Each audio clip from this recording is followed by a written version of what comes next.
Hi everyone, Amy here. Welcome to your weekly update for Saturday, April 10th, 2021.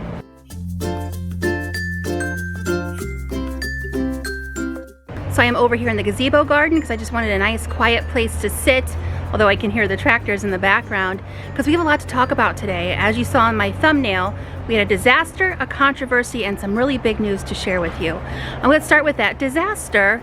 I've worked here over 20 years and I've never seen this happen yet, but one of our ebb and flow tables in the perennial house filled with plants just toppled over. It just fell over.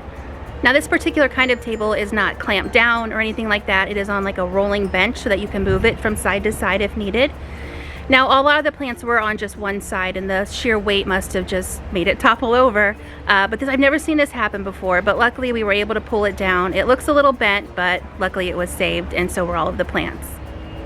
Now getting to the controversy part, we were actually on the Channel 3 News, well kind of, on Easter Day. They ran a story about those osprey nests on Manchester Road in the Portage Lakes area, and how on the top of the billboard there were spikes placed, I assume to deter the birds, but the birds are back and they're actually building their nests on top of those spikes.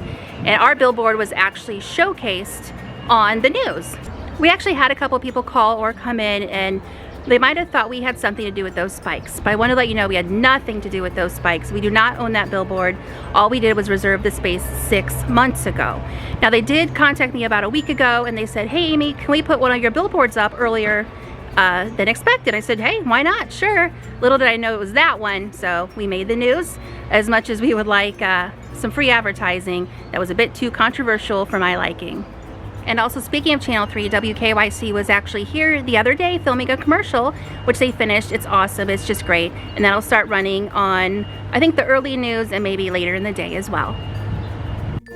And now it's time for that big news. And the big news is, well, our 2021 full color catalog has finally been posted. It is on our website. Grab a cup of coffee, sit near your computer or your phone, and just flip through, I think it's 268 or so pages of a full color catalog filled with pictures, information, pricing, anything you'd ever want to know. Melanie worked tirelessly on this catalog for months on end, sometimes till even 10 o'clock at night, just so she could get it finished for all of you. We really hope you check it out, and we hope it's a great resource for you to use this season. Another big thing that happened this week were quite a few shipments, more semis of plant materials. So we're really starting to get filled up here. And once those semis are done, we're going to be able to bring out all of the things we've overwintered. I know many of you are very interested in magnolias, and hopefully those might be out this weekend. I don't know for sure, but maybe. But big trees came, ball and burlap boxwood came. And speaking of trees and shrubs, one thing I had planned to do this year was to make a video on the new trees and shrubs for 2021. And as I started making my list, I realized there really weren't that many to make a whole full-fledged video for, because most of our new plants this year are brand new magnolia varieties, which aren't even here yet. I don't have pictures of a lot of them either. But one such new plant I wanted to spotlight that really caught my eye was a new Pieris called Interstella. It is a proven winter variety. It bursts into blooms with thousands of lantern-like ruby-colored flowers in early spring. They last for a long time, and then you get dramatic red new growth and handsome evergreen foliage for year-round beauty. So this particular variety grows to be about 3 to 4 feet tall and wide, and it is deer resistant too.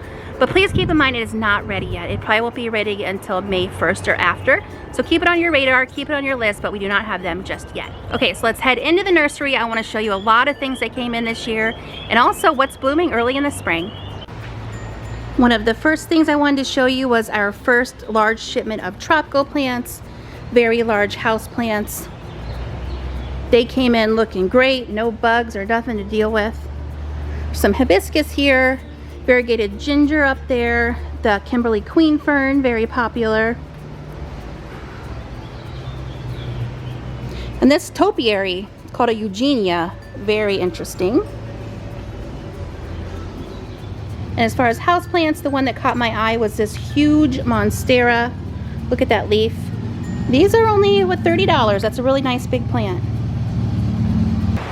Back here in the second bay, we just received a shipment of very large cannas. I've never seen them this big so early. Those are what, a 2 or 3 gallon pot. And several racks full of awesome colocasia, alocasia, elephant ears.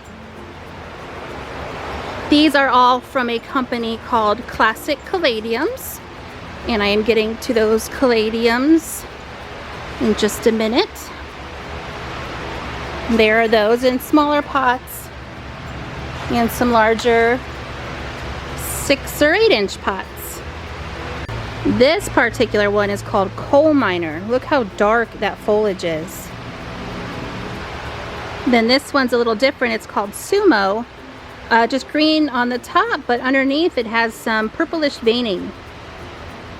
Then outside that greenhouse, we are doing a lot of moving around. Some plants were grown in the back, some were grown up here in the annual house. So these aren't ready yet, as you can see, so they're going to head back down so they can fill in just a little bit more.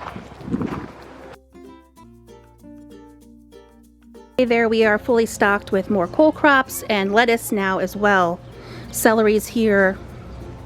The cabbage, the broccoli, candy onions, regular onions, parsleys, and even some small starts of basil. But here are those sprouted bulbs.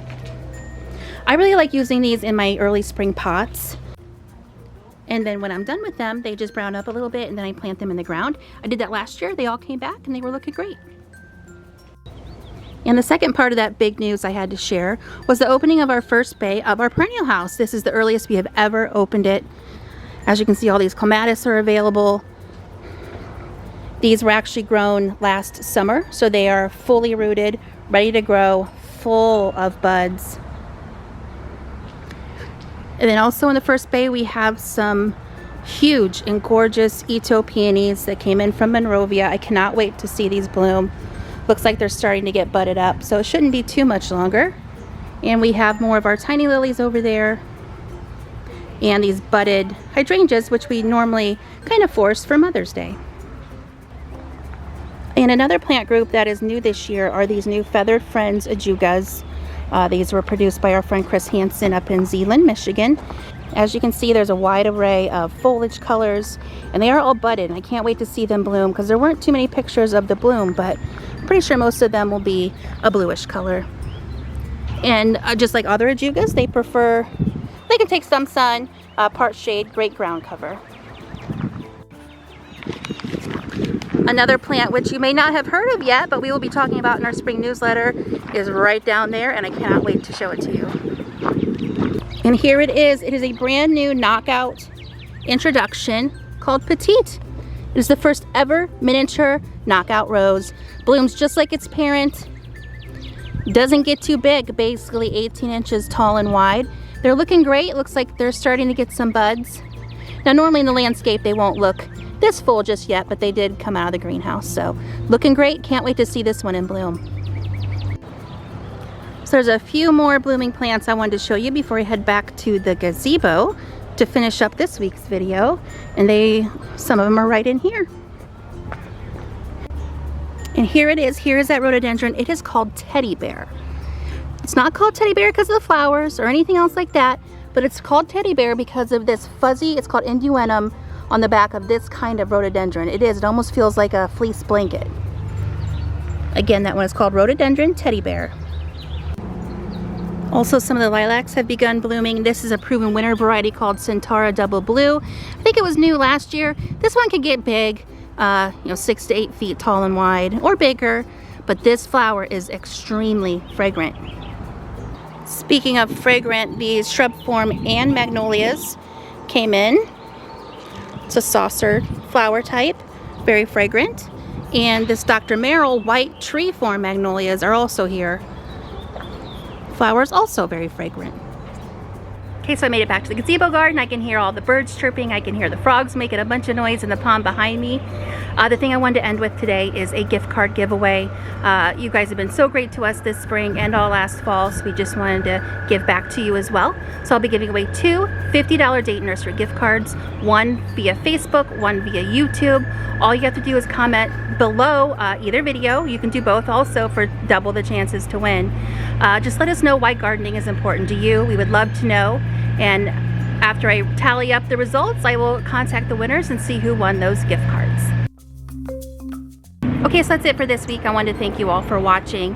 I wanted to mention too that last week on Saturday, I think it was, I did my first Facebook Live event. It was really fun. It was nice to interact with all of you. So if you're not liking us on Facebook, please do so and get those notifications for when we're live. You can hop on there with me, ask any questions, or if there's something particular you want to see, I'd be happy to walk down and show it to you. Okay, well, we'll see you next week. Bye-bye.